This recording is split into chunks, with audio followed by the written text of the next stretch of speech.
All right, everyone, now we have to talk about tariffs. Yet again, of course, link in the description, archived of course, talking about the reciprocal tariffs that Trump just dropped on 180 different countries and territories, actually.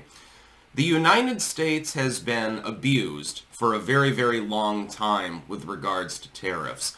Other countries have tariffed our goods, so when we export to their countries, there's a surcharge added. And the United States has stubbornly refused to return the favor. All of a sudden, Donald Trump comes along, and he's saying, well, we're going to do reciprocal tariffs. This is going to be like a flat 10%, 20%. It depends on the good, it depends on the country, and we'll, tariff their goods. By the way, the Senate just voting to undo Donald Trump's attempted tariffs on Canada.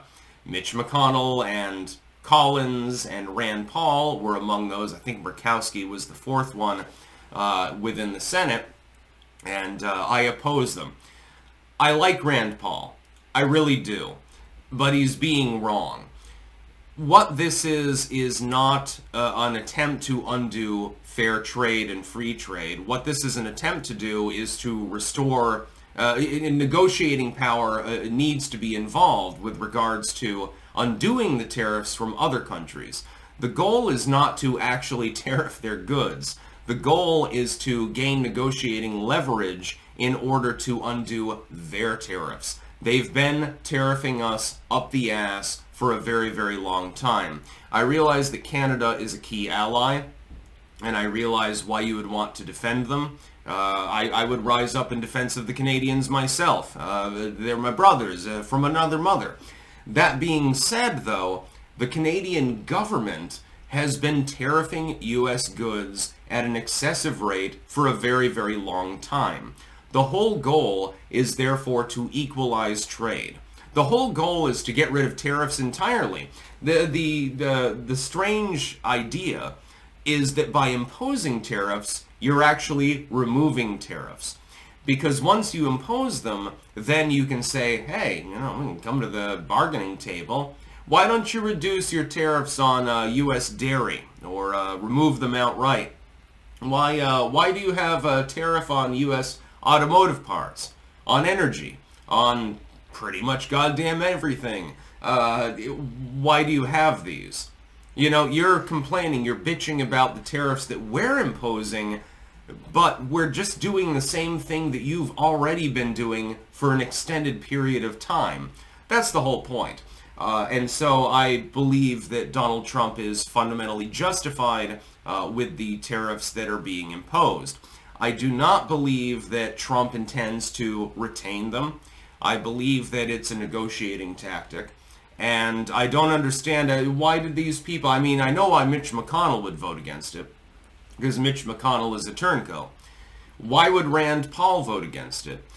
In his case, it's more of a principled position. He simply opposes the idea of tariffs. Okay, I can accept that. But what about Collins? What about Murkowski? I don't have any justification to give them. It's more like they just have TDS at the end of the day. Liberation Day is upon us. We have reciprocal tariffs now on multiple countries. I approve of this.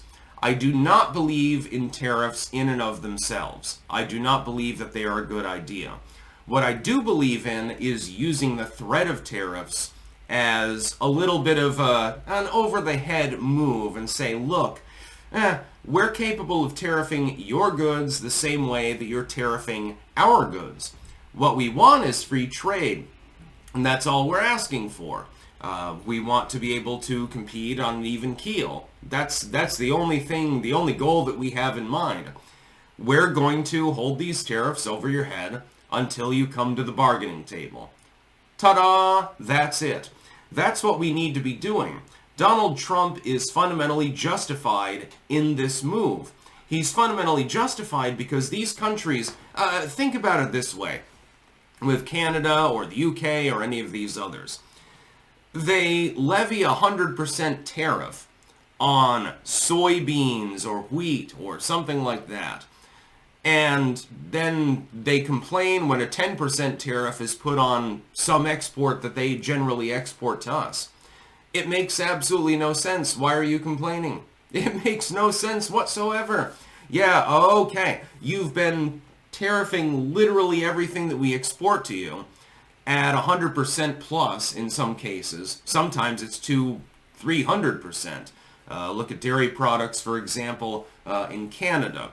You tariff our milk, you tariff our cheese, you tariff our automotive parts, you tariff our automobiles, you tariff our energy, you tariff literally everything that we create, everything that we can possibly capitalize on, you're already tariffing. And then we invoke a reciprocal tariff, which isn't even close to equal to what you're tariffing some of our goods at anyway. It's just a flat across the board sort of thing. And all of a sudden you get really hot under the collar. Why? Come to the negotiating table. I'm sure that Donald Trump is willing to give up the tariffs entirely. What he's asking you to do is give up yours and or reduce them. That's all he's asking for. He's arguing for the benefit of the American people, which is what he's fucking paid to do. Just like your leaders are paid to do the same thing. Makes perfect sense for Canada, for example, to tariff U.S. dairy, because the Canadian government is supposed to represent the best thing for the Canadian people. And so for dairy farmers there, so they don't get undercut because there's a lot of regulations and shit up in Canada, you subsidize and you tariff. And it makes sense. So people are consuming their milk in a bag or whatever the hell it is. That's fine. Our government is tasked with representing the wishes and what is best for the American people. And so we're going to do the same thing. So all of a sudden we're the evildoer because we're doing exactly what you have done for literally decades, since before I was born. I'm 37 goddamn years old. You've been doing this since longer than I was even an embryo. Don't complain about it, therefore, when it smacks you in the face. Finally, we have an inception of the U.S. government that actually gives a damn about the U.S. public. It's funny seeing the legacy media complain about it. Oh my God, costs are going to rise. Okay. Yeah, like they weren't rising for the last few years anyway because of the Bidenflation that you failed to report on, generally speaking. Yeah, no, there was no problem there. It's only a problem when the person in office happens to be named Trump. Otherwise, it's perfectly okay. This is a huge problem within the U.S. legacy media, with our diplomatic ties to other countries, and so forth. We're simply engaging in reciprocal trade relations. I don't want tariffs at all. I don't think the U.S. should tariff any good. But if another country is tariffing our goods, so we can't compete in what would be conceived of as an actually free market, well, then temporarily, unfortunately, we're going to have to use tariffs. We're going to have no choice. It's pretty cut and dry, actually, at the end of the day. That's about all. Peace out.